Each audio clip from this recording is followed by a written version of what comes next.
Hello students, I am Isha madam and this is your 11th class biology.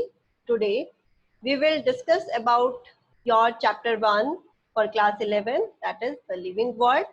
तो हम आज जो chapter start करने वाले हैं that is about the living world होता क्या है एंड और क्या रेस्पेक्ट एस्पेक्ट्स हैं इस चैप्टर के अंदर जो हम डिस्कस करेंगे. So first of all we talk about the topic which we covered in the chapter.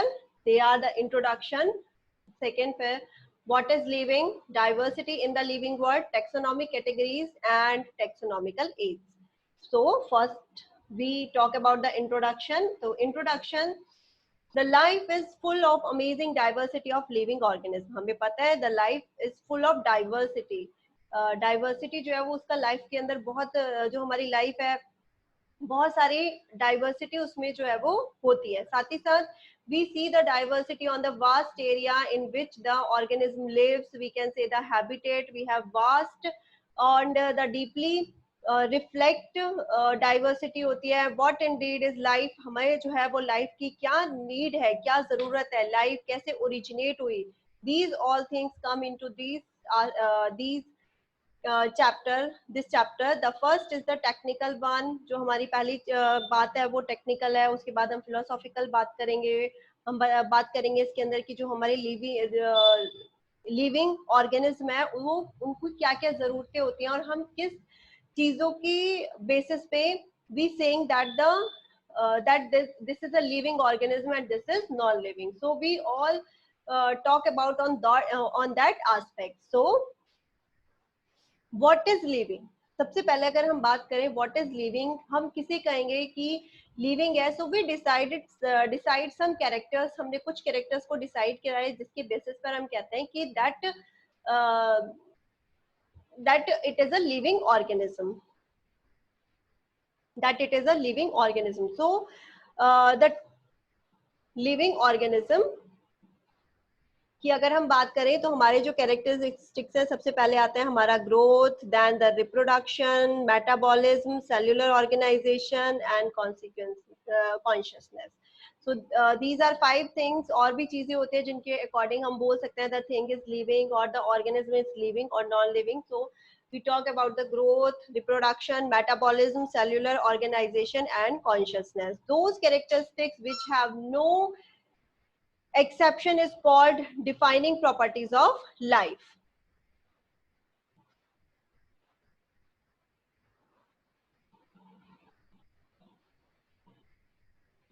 Growth and reproduction are not the defining properties of life, as well as metabolism, cellular organization and consciousness is the defining property of life. देखिए growth and reproduction, if we talk about the reproduction, it is not the necessary process. ये it is not essential process. ये necessary है but it is not essential for life, क्योंकि बहुत सारे organism ऐसे भी होते हैं जो रिप्रोडक्शन नहीं करते, still they are living. We have some example of that कि रिप्रोडक्शन जो ऑर्गेनिज्म, बहुत सारे ह्यूमन बींग्स हैं रिप्रोडक्शन नहीं होता उनके अंदर बट दे आर लिविंग. तो बहुत सारी ऐसी चीजें हैं. म्यूल की अगर हम बात करें, if we talk about the mule is a sterile. अगर हम बात करते हैं म्यूल की, म्यूल इज स्टेराइल. म्यूल जो होता है वो स्टेराइल होता है. Mule is sterile but it is living. Mule sterile होता है लेकिन वो लिविंग होता है. सो इट मीन्स कि जो रिप्रोडक्शन है it is not the essential for life. ये एसेंशियल प्रोसेस नहीं है लाइफ के लिए. तो सबसे पहले हम बात करते हैं ग्रोथ की. What is growth? You all know about the growth की ग्रोथ क्या होती है.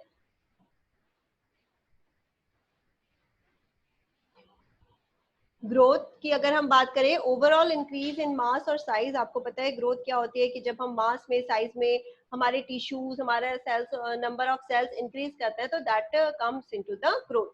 ओवरऑल इंक्रीज इन मास और size of tissues or organism or its part is called growth. तो ये जो चीजें होती हैं these come under the growth. Increase in mass and increase in number are the twin characteristics of growth. ये दो characteristics है हमारी growth की. This is an irreversible permanent increase in size of the organ or its part or even of an individual cell. जो growth होती है हमारी, growth के अंदर अगर हम बात करें तो ये एक इरिवर्सिबल प्रोसेस है कि कोई चीज अगर वो ग्रो कर जाती है उसके बाद वो इरिवर्सिबली बैक नहीं आती। इट मीन्स कि जो ग्रोथ है वो इरिवर्सिबल प्रोसेस है। Growth is of two type. अगर हम बात करते हैं ग्रोथ की, ग्रोथ जो होते हैं वो दो टाइप की प्रोसेस होती है। First is intrinsic and the extrinsic. जब हम इंटरनल ग्रोथ की बात करते हैं, it is the intrinsic. In means inner side, x means outer side. So intrinsic growth from inside the body of living organism is known as the defining property of life. Extrinsic growth from outside of the body of an organism, like accumulation of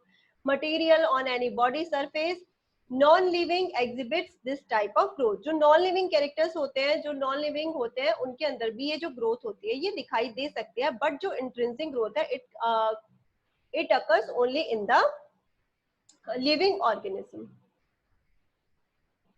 Next, indeterminate growth and unlimited growth. So indeterminate growth, the growth which occurs continuously throughout their lifespan. जितना उनका life span है, throughout उनके life span growth जो है वो होती रहती है. It occurs only in plant. जो अनलिमिटेड ग्रोथ होती है, हमारे जो प्लांट्स होते हैं इतने वो सरवाइव करते हैं, दे आर कंटिन्यूअसली ग्रोइंग, वे कंटिन्यूअसली ग्रो करते रहते हैं. It is only in plants में होती है, तो ये अनलिमिटेड ग्रोथ हमारी काउंट होती है. डिटर्मिनेट और लिमिटेड ग्रोथ जो हमारे एनिमल्स हैं, ह्यूमन बीइंग्स हैं, सब टाइप के जो इतने भी हमारे एनिमल्स हैं, द एनिमल्स उनकी बॉडी के अंदर the growth comes under the limited growth. उनकी जो बॉडी के अंदर ग्रोथ होती है दैट इज लिमिटेड. कोई भी ह्यूमन बीइंग है वो एक टाइम पर आकर उसके ग्रोथ हार्मोन सप्रेस हो जाते हैं, और ग्रोथ हार्मोन सप्रेस होने की हो जाती, मतलब मींस कि वो बॉडी जो है वो आगे इंक्रीज नहीं होती. एक टाइम पर आकर उसके अंदर ग्रोथ है वो सप्रेस हो जाती है. तो it is known as the limited growth और द डिटर्मिनेट ग्रोथ. इसको हम लिमिटेड ग्रोथ या डिटर्मिनेट ग्रोथ कहते हैं.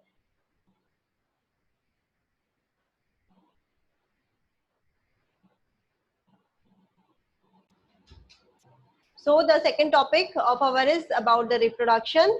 अगर हम बात करते हैं reproduction, what is reproduction? We talk about reproduction. हमने कई बार reproduction के लिए पढ़ा भी है. Reproduction is not a necessary process for the life. जो reproduction, it is not necessary for life, but what is reproduction? To increase our progeny, to increase one's progeny, one's individual is known as reproduction. Production of new individual or the progeny is called as reproduction. तो अगर if there is no reproduction, तो जो generation है वो आगे की तरफ increase नहीं होगी, जो पॉपुलेशन है वो डिस्कार्ड हो जाएगी, वहीं पर खत्म हो जाएगी. सो reproduction is important because every species wants to survive in the living world. So if they want to survive in the living world, they have to produce their progeny. उनको अपनी progeny produce करनी पड़ेगी. The new individual or the progeny is called the reproduction. तो नई progeny को reproduce करना is known as the reproduction. Reproduction in case of multicellular organism is the production of progeny processing feature more or less similar to those of parent. देखिए जो reproduction होता है it is of two type. Unicellular में अलग तरह से होता है, मल्टीसेल्युलर में अलग तरीके से होता है. फिर हम रिप्रोडक्शन के टाइप्स पढ़ते हैं, एसेक्सुअल रिप्रोडक्शन है या सेक्सुअल रिप्रोडक्शन है. So they different cases of reproduction are present in this living world.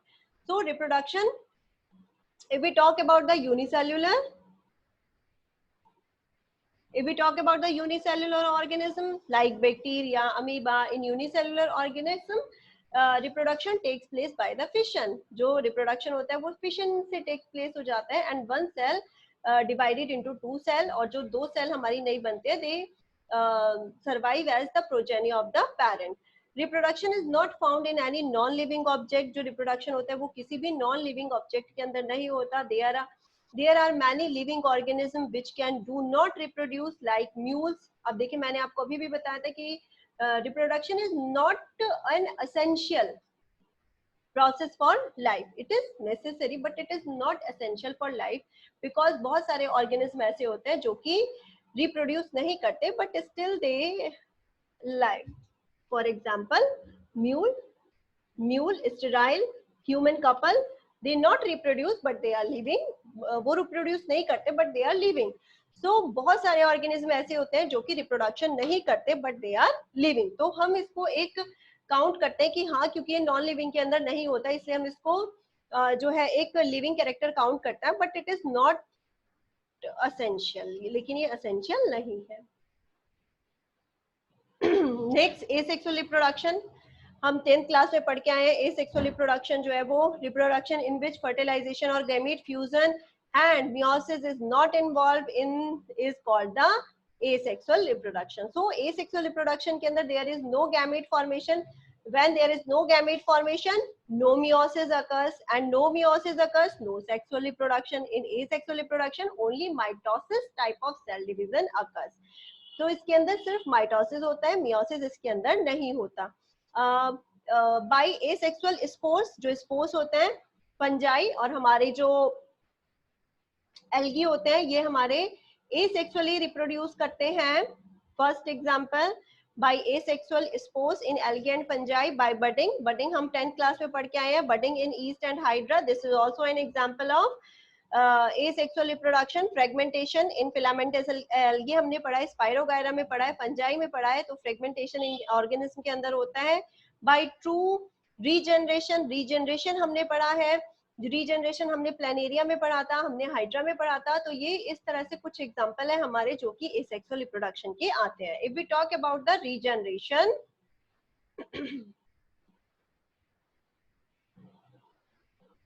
if we talk about the regeneration, is a process in which only lost part of the body is repaired. What is about the regeneration? Regeneration is a type of asexual reproduction in which only the lost part of the body is repaired. तो जो इसके अंदर lost part होता है सिर्फ वो repair इसके अंदर होता है। तो ये हमारा जो है वो this is known as the asexual reproduction. तो रीजनरेशन की अगर हम बात करते हैं, सिर्फ जो लॉस्ट बॉडी पार्ट होता है वो प्रिपेयर होता है। Now sexual reproduction, we also write this topic in 10th class. जो सेक्सुअल रिप्रोडक्शन है, reproduction in which gamete formation occur. तो यहाँ पर रिवर्स है, एसेक्सुअल रिप्रोडक्शन का रिवर्स है। सेक्सुअल रिप्रोडक्शन के अंदर क्या होता है कि सेक्सुअल रिप्रोडक्शन में अगर हम बात करें, मियोसिस भी अकर होती है और साथ ही साथ गैमीट फॉर्मेशन भी इसके अंदर होता है। तो gamete formation and also the gametes and also the meiosis takes place in sexual reproduction. So sexual reproduction जो होता है वो रिवर्स होता है। इसके अंदर दोनों, हमें मेल पेरेंट भी चाहिए, फीमेल पेरेंट भी चाहिए। In asexual reproduction only one parent is required, spore formation और द रीजनरेशन। इस तरह से एसेक्सुअल रिप्रोडक्शन होता है। फ्रेगमेंटेशन के थ्रू भी एसेक्सुअल रिप्रोडक्शन हो सकता है। If we talk about next property about the living organism is the metabolism. Important property है मेटाबॉलिज्म जो है, द सम टोटल, जितनी भी हमारी बॉडी के अंदर केमिकल एक्टिविटीज हो रही है उनका जो रिजल्टेंट आता है that is known as the metabolism. So the sum total of all the chemical reaction occurring in our body is metabolism. तो जितनी भी chemical reactions takes place in our body, either they are the catabolic or the anabolic process. What are the catabolic, anabolic? Anabolic in which the product are formed, and catabolic in which product are destroyed or the divide is known as the catabolic process. As a resultant, both catabolic and anabolic process is known as metabolism. The total sum of chemical reaction in our body is known as metabolism. All organisms, both unicellular as well as multicellular, exhibit metabolism. No non-living object show metabolism. कोई भी जो हमारा non-living है वो metabolism को show नहीं करता. It is the defining property of life. ये जैसे हमने reproduction के लिए कहा, ये defining property नहीं है, but जो metabolism है, it is a defining property of life. The isolated metabolic reaction outside the body of an organism performed in a test tube or in vitro is either living or nor it is neither living nor non-living. These isolate reaction cannot be regarded as living things, but they are definitely living reaction because they are similar to the reaction performed in our body. तो कोई भी अगर chemical reaction है वो body के बाहर हो रही है या अंदर हो रही है, it comes under into the metabolic reaction. Now cellular organization. Cellular organization के अंदर the cell is the basic unit of life. हम पढ़ते आ रहे हैं 9th क्लास में हमने पूरा सेल का चैप्टर पढ़ा, फिर 11th क्लास में भी हमने सेल पढ़ा। Cell is the basic fundamental unit of life. It is a structural and functional unit of life. All organisms composed of cell, either they are the unicellular or the multicellular. Some organisms composed of single cell and some are composed of many cells. Those which has many cells are known as multicellular organism, and the organism which have single cell are known as unicellular organism. Example भी आपको बहुत अच्छे से पता है, amoeba, paramecium, bacteria, ये सब किसके अंदर आता है हमारे, these comes into the unicellular. Multicellular में आपको पता है ह्यूमन बींग्स होते हैं, प्लांट्स होते हैं, एनिमल्स होते हैं, ये सब हमारे मल्टीसेलुलर ऑर्गेनिज्म में आ जाते हैं. Unicellular organism is capable of independent existence and performing essential functions of life. जो हमारे unicellular organism में जितने भी life के essential, non-essential functions है, वो सब किसके अंदर होते हैं? Only in a single cell. उनकी single cell के अंदर सारे process होने की capability होती है. Anything less than a complete structure of a cell does not ensure independent living. Cell is the fundamental structure and functional unit of all organism. This is the defining property of life. ये पढ़ते आ रहे हैं हम कि जो हमारी cell होती है, these are the structural fundamental unit of life.